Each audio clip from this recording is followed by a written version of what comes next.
영하오도 밤 11시 반, 김정은의 핵심 경호원인 여성은 8살 아들을 등에 업은 채 얼어붙은 강을 온몸으로 기어갑니다.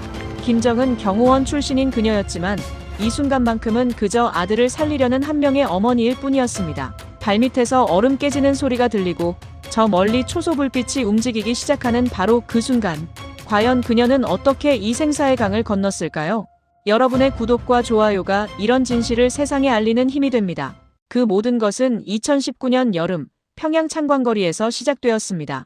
저는 한지의 가명입니다. 당시 36살이었고 북한에서 가장 명예로운 직업 중 하나인 김정은 동지 경호원으로 일하고 있었습니다. 여러분도 아시다시피 북한에서 경호원이라는 건 그냥 경비를 서는 게 아닙니다. 최고 지도자 동지를 가장 가까이에서 모시는, 말하자면 목숨을 바쳐 충성을 증명해야 하는 자리거든요. 제가 사는 곳은 평양 중구역 창광거리였습니다. 우리나라로 치면 강남 같은 곳이라고 보시면 됩니다. 고층 아파트 15층에 살았는데 창문을 열면 모란봉이 보이고 저 멀리 대동강도 보였어요. 아침이면 아들 우진이 손을 잡고 소학교에 데려다주고 그리고 나서 생활총국으로 출근했죠. 제 아들 우진이는 그때 8살이었습니다. 영특한 아이였어요. 학교에서 수학도 잘하고 그림도 잘 그렸죠. 아버지를 일찍 여의었지만 저와 할머니 사랑 속에서 씩씩하게 자라고 있었습니다. 경호원이 되기까지는 쉽지 않았어요. 김일성 종합대학 체육학부를 졸업하고 근위사단에서 저격수로 복무했습니다. 사격과 격투기, 차량 운전까지 완벽하게 해내야 했어요. 그것도 모자라서 집안 성분 조사를 3번이나 받았죠. 아버지가 인민군 대주하 출신이었고 언니도 당 선전선동부 지도원이었으니까 겨우 통과할 수 있었습니다. 당시 저는 그게 자랑스러웠어요. 우리 가문은 충성스럽다고 믿었으니까요. 경호 임무는 긴장의 연속이었습니다. 최고 지도자 동지께서 어디를 가시든 우리는 그 주변을 철통같이 지켜야 했어요. 한 번이라도 실수하면 본인은 물론이고 가족 전체가 끝장나는 겁니다. 그래서 항상 신경이 곤두서 있었죠. 새벽 5시에 일어나 사격 훈련을 하고 격투기 훈련을 하고 그리고 나서 경호 임무를 섰습니다. 하지만 저는 그 일에 자부심을 느꼈습니다. 내가 조국을 지키고 있다는 생각이었으니까요. 평양에서의 생활은 다른 지역에 비하면 천국이었습니다. 배급도 제때 나왔고 명절이면 특별 배급으로 돼지고기도 받았어요. 김장철에는 배추도 제대로 배급받았고 두부도 장마당 가지 않고 배급소에서 받을 수 있었습니다. 경호원 신분이었기 때문에 석탄도 겨울 나기 전에 충분히 배급받았죠. 어머니는 말씀하셨어요. 지혜야, 우리가 얼마나 복받은 집안이냐. 내 아버지 덕분에 이렇게 잘 사는 거다. 저도 그렇게 믿었어요. 퇴근하고 집에 오면 우진이가 엄마 하고 달려왔습니다. 그 순간만큼은 세상 모든 게 행복했어요. 저녁을 먹고 나서 우진이와 함께 창광거리 산책로를 걷곤 했습니다. 엄마, 저 별 봐. 저게 뭐야? 아들이 하늘을 가리키며 물었죠. 저건 금성이야. 제일 밝게 빛나는 별이지. 그렇게 대답해주면서 저는 생각했습니다.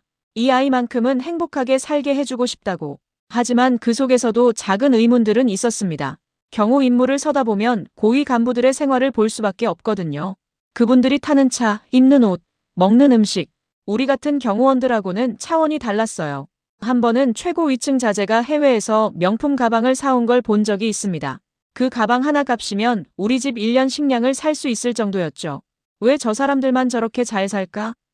그런 생각이 스쳐 지나갔지만 저는 곧바로 그 생각을 지워버렸습니다. 충성심이 부족한 생각이다. 나는 당의 일꾼이다. 그렇게 스스로를 다잡았죠. 하지만 그때 저는 몰랐습니다. 그 작은 행복이 곧 산산조각 날 거라는 걸요. 그리고 제가 그토록 자랑스러워했던 평양 생활이 사실은 거대한 거짓 위에 세워진 것이었다는 걸 말입니다. 그 모든 게 바뀌기 시작한 건 바로 그해 가을부터였습니다. 2019년 10월, 제 인생이 송두리째 흔들리기 시작했습니다. 그날은 함경북도 청진 시찰 경호 임무였습니다. 최고 지도자 동지께서 청진 제강소를 방문하시는 날이었고 저는 현장 외곽 경호를 맡았죠. 여러분도 아시다시피 경호원은 눈과 귀를 닫고 일해야 합니다. 보아서는 안 될 것을 보지 말고 들어서는 안 될 것을 듣지 말아야 하는 거죠. 그게 우리의 철칙이었어요. 하지만 그날 저는 보고 말았습니다. 시찰 행렬이 청진 시내를 지나갈 때였어요. 도로 양쪽으로 주민들이 도열해 있었습니다. 박수를 치고 환호하는 모습들이었죠. 하지만 저는 경호 임무 특성상 주민들의 얼굴을 면밀히 살펴봐야 했어요. 혹시 모를 위험 인물을 찾아내기 위해서였습니다. 그때 제 눈에 들어온 광경. 아이들의 얼굴이 너무 말라 있었어요. 뺨이 쑥 들어가고 팔다리는 나뭇가지처럼 가늘었습니다. 어른들도 마찬가지였어요. 옷은 해져서 기운 자국투성이었고 신발도 제대로 신지 못한 사람들이 많았죠. 만세! 만세! 그들은 외쳤지만 그 목소리엔 힘이 없었습니다. 시찰이 끝나고 고위 간부들과 함께 초대소로 이동했습니다. 청진 앞바다가 보이는 고급 초대소였어요. 저는 경호 임무로 식사 장소 외곽을 지키고 있었는데 그 안에서 나오는 음식 냄새가 코를 찔렀습니다. 일본산 참치회, 중국산 오렌지, 러시아산 연어.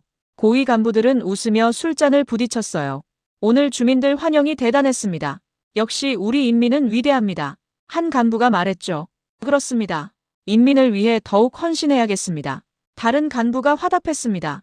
저는 그 순간 얼어붙었습니다. 방금 전에 본 그 아이들, 마른 나뭇가지 같던 팔다리, 기운 없던 만세 소리, 그리고 지금 저 안에서 먹고 있는 일본산 참치, 중국산 과일. 이게 뭐지? 그날 밤 평양으로 돌아가는 전용 차량 안에서도 잠을 이룰 수가 없었습니다. 우진이가 자는 얼굴을 보면서 생각했어요.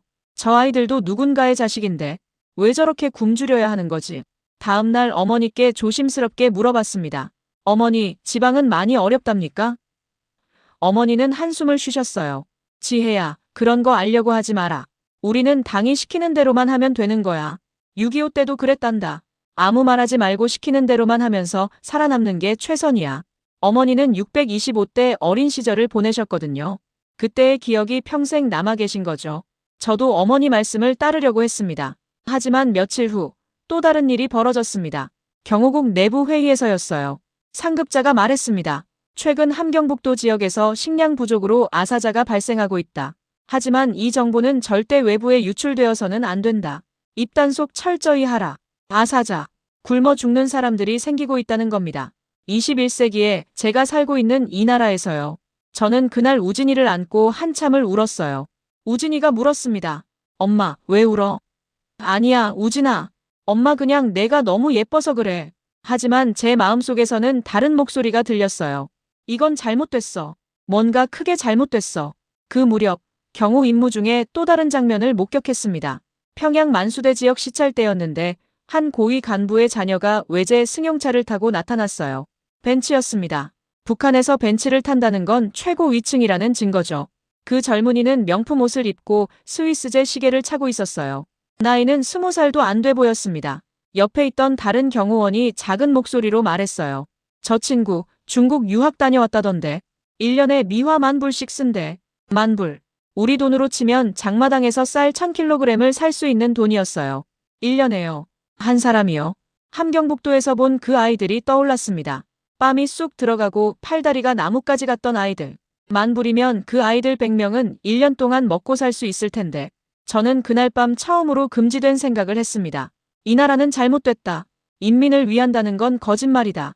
하지만 그 생각을 입 밖으로 꺼낼 수는 없었어요.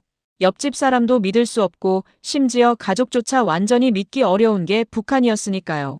저는 그저 속으로만 사귀면서 경호 임무를 계속 수행했습니다. 하지만 제 마음속에서는 이미 무언가가 깨져버렸습니다. 충성심이라는 이름으로 쌓아 올렸던 믿음이 조금씩 무너지기 시작한 거죠.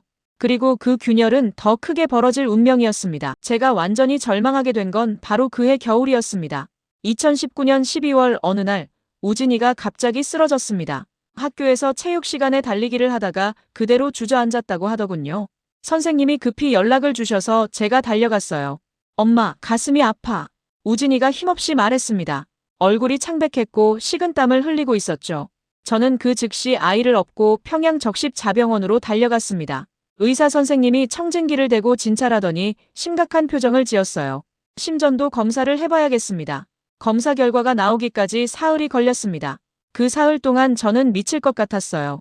우진이는 계속 가슴 통증을 호소했고 숨쉬기도 힘들어했습니다. 사흘 후 의사 선생님이 저를 따로 불렀습니다. 한동무, 따님이. 아니, 따님 아들이 급성 심근염 진단을 받았습니다. 심근염, 심장 근육에 염증이 생긴 병이라고 했어요. 치료하지 않으면 심부전으로 이어질 수 있다고 했습니다. 치료 방법이 있습니까? 제 목소리가 떨렸어요. 의사 선생님은 난처한 표정을 지었습니다. 약물 치료와 함께 심장 기능을 회복시켜야 하는데 우리 병원에는 필요한 약이 없습니다. 중국에서 수입해야 하는데 얼마나 듭니까? 저는 다급하게 물었습니다.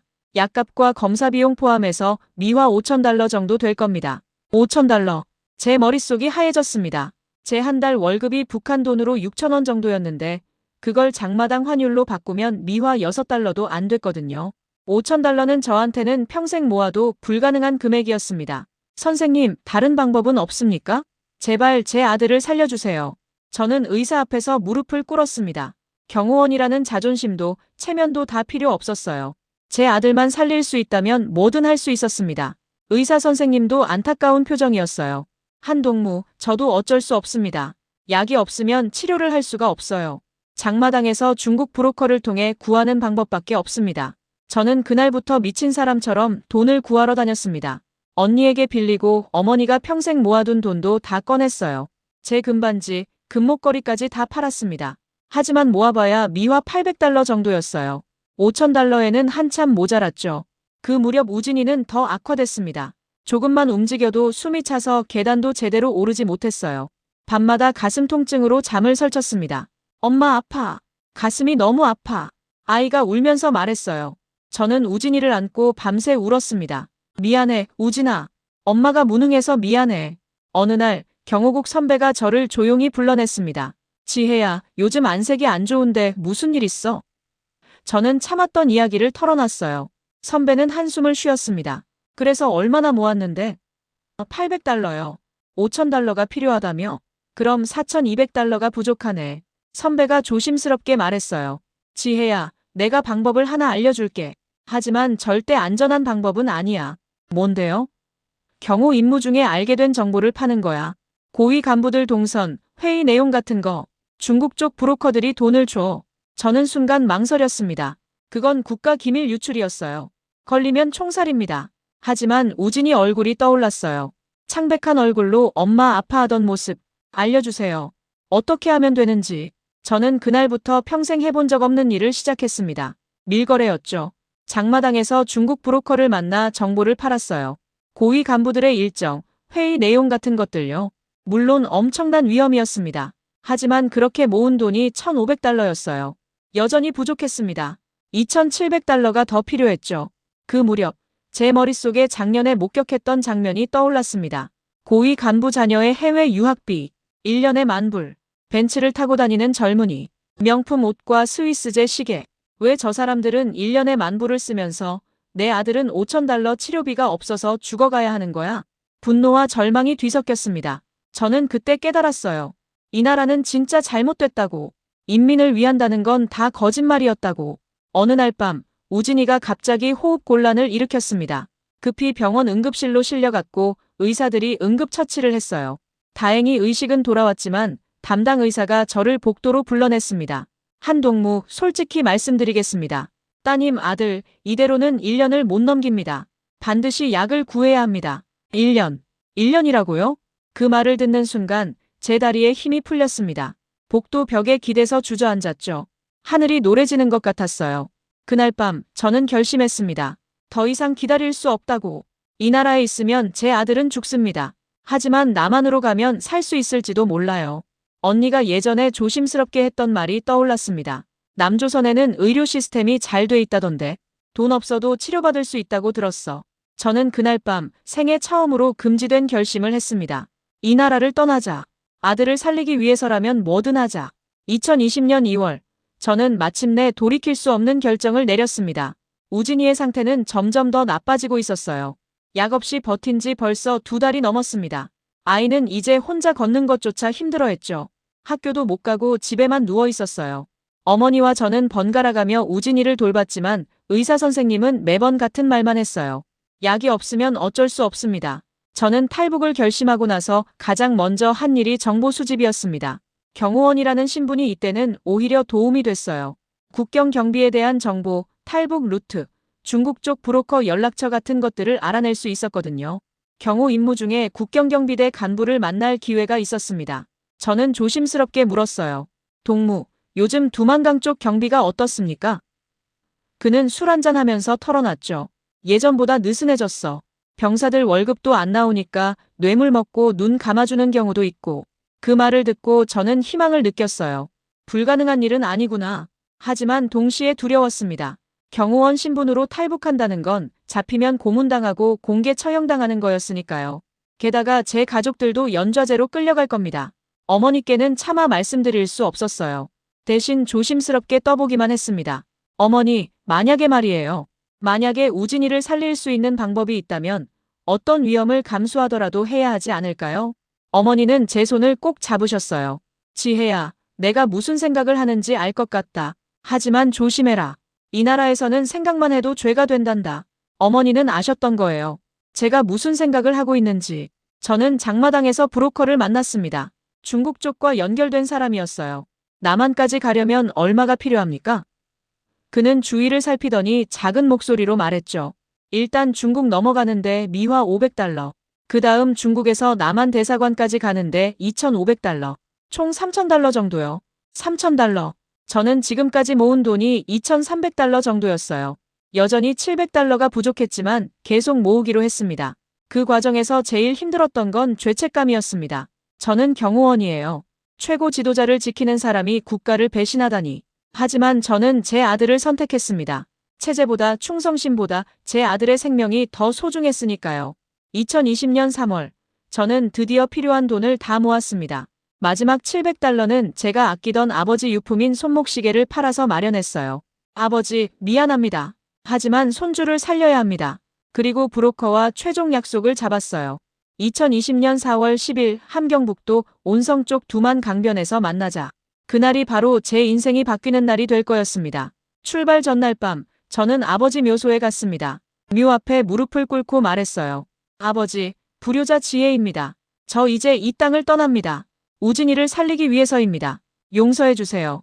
그리고 집에 돌아와서 우진이를 꼭 안았습니다. 우진아, 이제 곧 좋은 곳으로 갈 거야. 거기 가면 아프지 않을 거야. 아이는 무슨 뜻인지도 모르고 고개를 끄덕였어요. 응, 엄마, 나 아프지 않고 싶어. 어머니께는 거짓말을 했습니다. 어머니, 제가 우진이 데리고 함경도 쪽 요양원에 다녀올게요. 거기 좋다는 얘기 들어서요. 어머니는 제 눈을 똑바로 보셨어요. 그리고 아무 말 없이 저를 안아주셨습니다. 두 분 다 아셨던 거죠. 이게 마지막 이별이라는 걸. 잘 가거라, 지혜야. 우진이 잘 지켜라. 어머니의 목소리가 떨렸어요. 저는 울음을 참으며 대답했습니다. 네, 어머니. 건강하세요. 언니한테는 편지를 남겼습니다. 언니, 미안해. 나 먼저 갈게. 언니도 언젠가는 자유로워지길 바라. 언니는 당 간부였기 때문에 저한테 연락하지 못할 거라는 걸 알았어요. 제가 탈북하면 언니도 조사받을 테니까요. 출발하는 날 아침, 저는 평양집을 마지막으로 둘러봤습니다. 창문 너머로 보이는 모란봉, 대동강. 제가 태어나고 자란 이 땅. 다시는 볼 수 없을지도 모르는 풍경이었어요. 안녕, 평양. 안녕, 내 고향. 우진이를 업고 기차역으로 향했습니다. 함경북도 온성까지 가는 기차표를 끊었어요.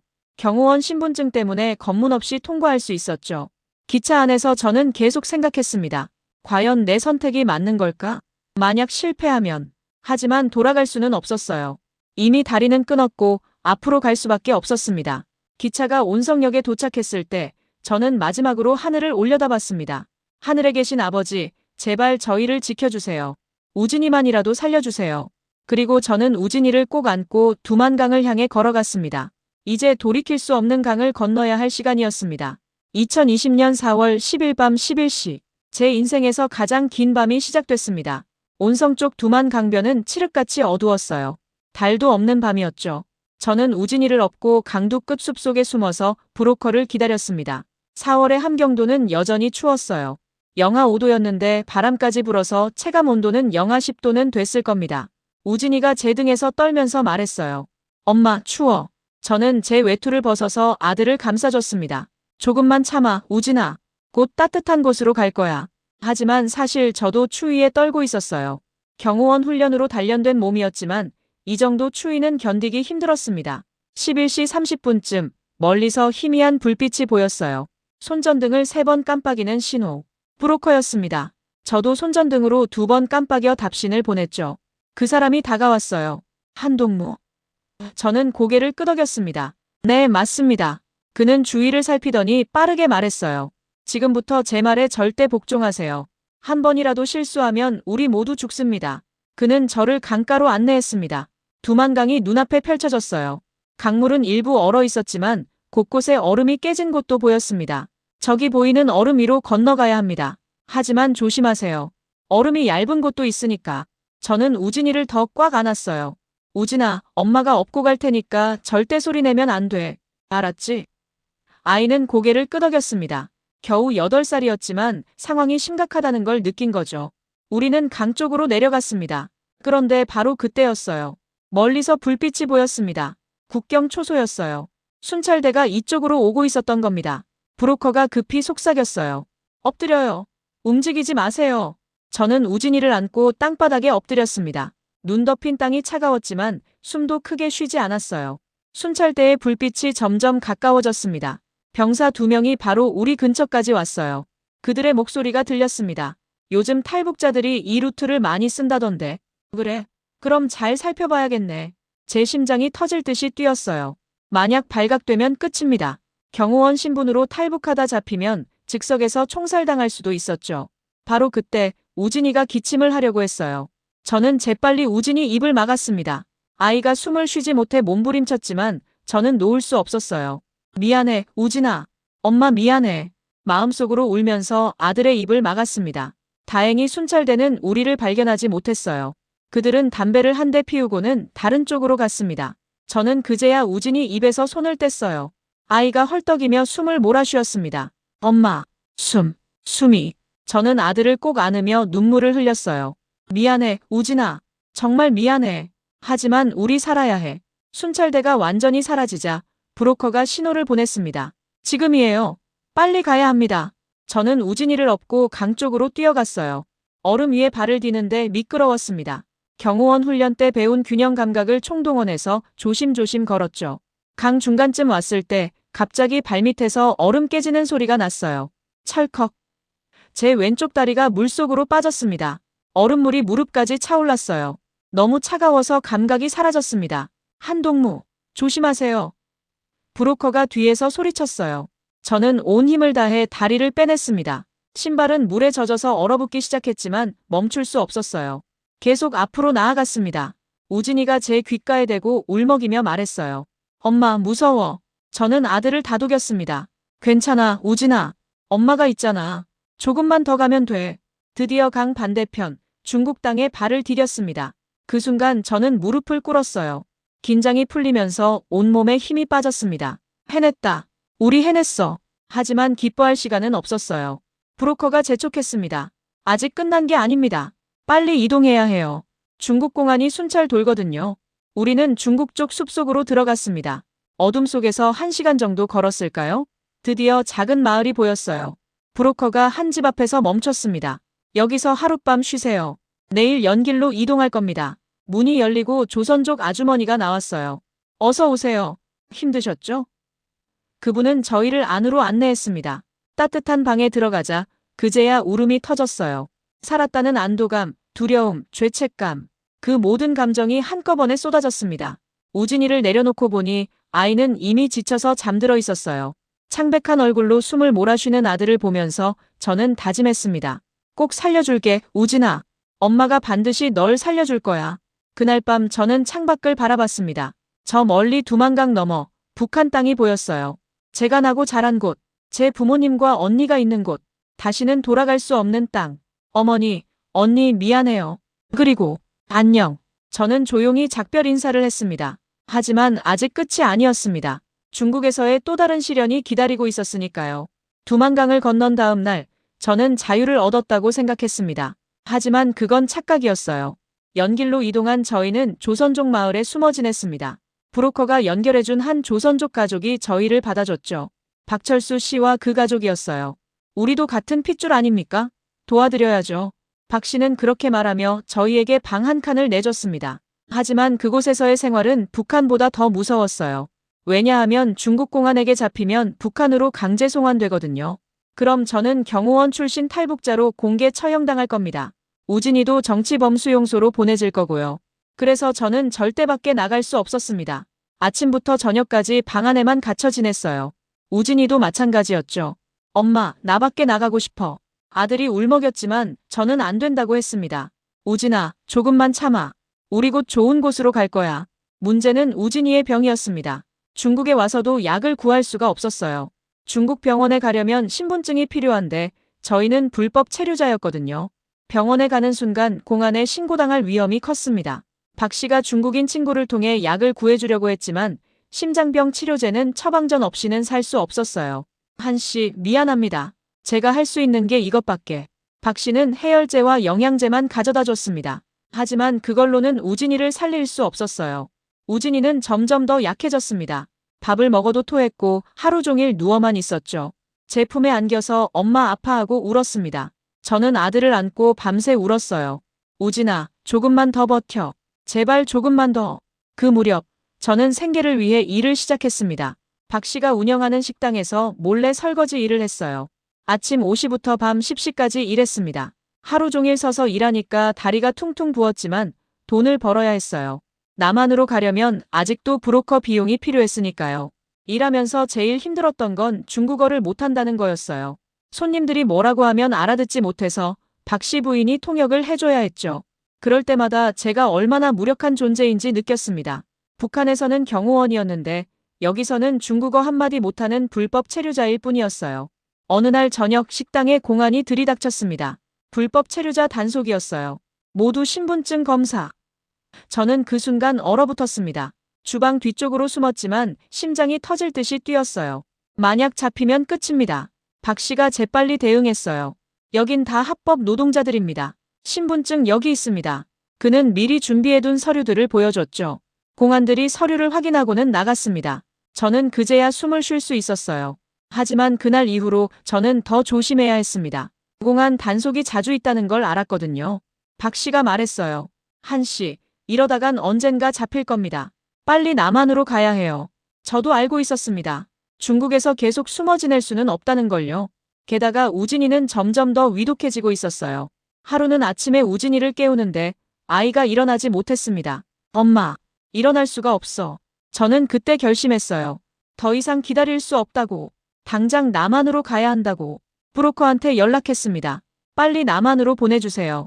제 아들이 죽어가고 있어요. 브로커는 말했어요. 동남아시아를 경유해야 합니다. 라오스나 태국으로 가서 거기서 한국 대사관에 가는 거죠. 하지만 비용이 더 듭니다. 얼마든 낼게요. 제발 빨리요. 저는 애원했습니다. 그 과정에서 저는 또다시 위험한 선택을 했어요. 박 씨 식당에서 받은 월급 중 일부를 더 모으고 제가 북한에서 가져온 마지막 금귀걸이를 팔았습니다. 어머니께서 주신 거였는데. 어머니, 미안합니다. 저는 그 돈으로 브로커에게 비용을 냈습니다. 박 씨한테도 작별 인사를 했어요. 박 씨, 은혜 평생 잊지 않겠습니다. 박 씨는 제 손을 꼭 잡았어요. 잘 가세요, 한 씨. 아드님 꼭 살리시고요. 2020년 7월, 저는 우진이를 데리고 연기를 떠났습니다. 브로커가 준비한 차를 타고 남쪽으로 이동했어요. 목적지는 라오스였습니다. 거기서 한국 대사관으로 가는 거죠. 차 안에서 우진이가 제 품에 안겨 물었어요. 엄마, 우리 어디 가? 저는 아들의 머리를 쓰다듬으며 대답했습니다. 좋은 곳으로 가. 내가 아프지 않을 곳으로. 창밖을 보니 중국의 광활한 들판이 펼쳐져 있었어요. 북한과는 전혀 다른 풍경이었죠. 하지만 저는 그 풍경을 즐길 여유가 없었습니다. 오직 한 가지 생각뿐이었어요. 제발, 제발. 우진이가 살아서 남한 땅을 밟게 해주세요. 하지만 아직 험난한 여정이 남아 있었습니다. 2020년 8월, 저는 우진이를 데리고 중국에서 라오스로 향하는 버스에 올랐습니다. 그 여정은 지옥 같았어요. 중국 남부를 거쳐 국경을 넘는 데만 사흘이 걸렸습니다. 버스 안은 좁고 더웠죠. 에어컨도 제대로 안 나왔어요. 우진이는 계속 토하고 열이 났습니다. 다른 승객들이 불평했지만 저는 어쩔 수 없었어요. 이 아이 괜찮은 거야? 옆자리 중국인이 물었습니다. 저는 중국어를 못해서 고개만 숙였어요. 브로커가 대신 설명했죠. 괜찮습니다. 감기일 뿐입니다. 하지만 저는 알고 있었어요. 우진이가 점점 더 나빠지고 있다는 걸요. 국경 검문소에서는 위조 여권을 사용했습니다. 브로커가 미리 준비해 준 거였어요. 검문소 직원이 여권을 보더니 저와 우진이를 번갈아 쳐다봤습니다. 이 아이 많이 아파 보이는데. 저는 심장이 터질 듯 뛰었지만 침착하게 대답했어요. 네, 병원 가는 중입니다. 직원은 의심스러운 눈빛으로 한참을 보다가 여권을 돌려줬습니다. 가세요. 그 순간 저는 안도의 한숨을 쉬었어요. 한 고비를 넘긴 겁니다. 라오스에 도착한 건 8월 15일이었습니다. 수도 비엔티안의 한 허름한 여관에 묵었어요. 브로커가 말했습니다. 내일 한국 대사관에 가세요. 거기서 보호 신청하면 됩니다. 저는 고개를 끄덕였어요. 감사합니다. 정말 감사합니다. 그날 밤 저는 우진이를 안고 창밖을 바라봤습니다. 라오스의 밤하늘에는 별이 가득했어요. 북한에서 보던 별들과 똑같은 별들이었죠. 우진아, 저 별 봐. 예쁘지? 아들은 힘없이 고개를 끄덕였습니다.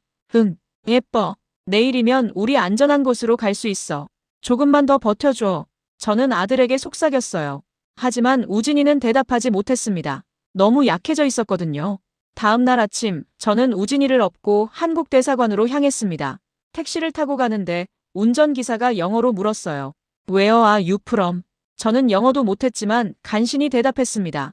코리어, 노스 코리어. 운전기사가 놀란 표정을 지었어요. 하지만 더 이상 묻지 않았습니다. 그냥 조용히 대사관까지 데려다 줬죠. 한국 대사관 앞에 도착했을 때 저는 떨리는 손으로 문을 두드렸습니다. 직원이 나왔어요. 무슨 일이세요? 저는 한국말로 대답했습니다. 저 북한에서 왔습니다. 보호 신청하러 왔어요. 직원의 얼굴이 순식간에 진지해졌어요. 안으로 들어오세요. 저는 우진이를 안고 대사관 안으로 들어갔습니다. 그 순간 제 눈에서 눈물이 흘러내렸어요. 살았다. 우리 살았어. 하지만 그 안도감도 잠시였습니다. 대사관 직원이 우진이를 보더니 급히 말했어요. 이 아이 상태가 심각해 보입니다. 당장 병원에 가봐야겠어요. 저는 고개를 끄덕였습니다. 네, 제발 제 아들 좀 살려주세요. 라오스 현지 병원으로 급히 이송됐습니다. 한국 대사관에서 비용을 대줬어요. 의사가 우진이를 진찰하더니 심각한 표정을 지었습니다. 이 아이 심장 상태가 매우 안 좋습니다. 즉시 한국으로 이송해서 치료받아야 합니다. 대사관에서는 긴급 절차를 밟아줬어요. 보통은 신원 확인에 몇 주가 걸리는데 우진이 상태가 위급해서 특별히 빠르게 처리해 준 겁니다. 담당 영사님이 제 손을 잡으며 말했어요. 한씨, 걱정하지 마세요. 우리가 도와드리겠습니다. 그 말을 듣고 저는 영사님 앞에서 무릎을 꿇었습니다. 감사합니다. 정말 감사합니다. 평생 이 은혜 잊지 않겠습니다. 영사님이 저를 일으켜 세우며 말했어요. 일어나세요. 같은 민족 아닙니까? 당연한 일을 한 겁니다. 그 무렵 라오스 경찰이 대사관에 왔습니다. 불법 입국자 단속이었어요. 저는 또다시 두려움에 떨었습니다. 혹시 북한으로 송환되는 건 아닐까? 하지만 영사님이 막아줬어요. 이 사람들은 우리 대사관 보호 아래 있습니다. 건드릴 수 없습니다. 라오스 경찰은 뭐라고 불평했지만 결국 물러갔어요. 저는 그때 깨달았습니다. 대한민국이 저를 지켜주고 있구나. 북한에서는 국가가 국민을 억압했지만 여기서는 국가가 국민을 보호해주는 거였어요. 일주일 후 저희는 한국행 비행기에 올랐습니다. 우진이는 들것에 실려서 탑승했어요. 의료진이 동행했죠. 비행기가 이륙하는 순간 저는 창밖을 바라봤습니다. 라오스 땅이 점점 멀어졌어요. 안녕, 라오스. 도와주셔서 감사했어요. 저는 마음속으로 인사했습니다. 비행기 안에서 승무원이 저에게 물을 가져다 줬어요. 괜찮으세요? 한국말이었습니다. 제 모어였죠. 저는 고개를 끄덕이며 눈물을 흘렸어요. 네, 괜찮습니다. 이제 괜찮아요. 우진이가 제 손을 잡으며 약하게 말했어요. 엄마, 우리 이제 안전해. 저는 아들의 손을 꼭 잡았습니다. 그래, 우진아. 이제 안전해. 곧 내 병도 나을 거야. 비행기는 서울을 향해 날아갔습니다. 창밖으로 구름이 펼쳐졌어요. 하얀 구름 사이로 햇빛이 비쳤습니다. 마치 희망의 빛 같았죠. 제발, 제발. 우진이가 살아남게 해주세요. 저는 하늘을 향해 기도했습니다. 그리고 드디어 2020년 8월 25일, 저희는 대한민국 인천공항에 도착했습니다. 새로운 삶이 시작되는 순간이었습니다. 2020년 8월 25일, 저는 처음으로 대한민국 땅을 밟았습니다. 인천공항에 내렸을 때 저는 그 광경에 압도됐어요. 밝은 조명, 깨끗한 바닥, 수많은 사람들. 북한에서는 상상도 못할 풍경이었죠. 공항이 이렇게 크고 현대적일 수 있다니 믿기지 않았습니다. 우진이는 들것에 실려 곧바로 구급차에 탔어요. 서울대병원으로 급히 이송됐습니다. 저도 함께 탔죠. 구급차 안에서 응급구조사분이 우진이를 돌봐주셨어요. 걱정하지 마세요. 곧 병원 도착합니다. 우리나라 의료기술 아주 좋습니다. 서울대병원에 도착하자마자 우진이는 응급실로 들어갔습니다. 의사 선생님 여러분이 달려와서 진료했어요.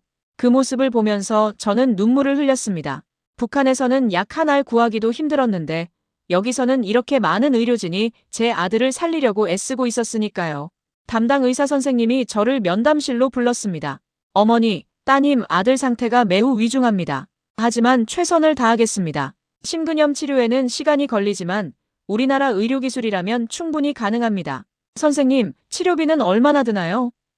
저는 조심스럽게 물었어요. 북한에서도 중국에서도 돈이 문제였거든요. 하지만 의사 선생님의 대답은 제 예상을 뛰어넘었습니다. 탈북민은 국가에서 의료비를 지원합니다. 걱정하지 마세요.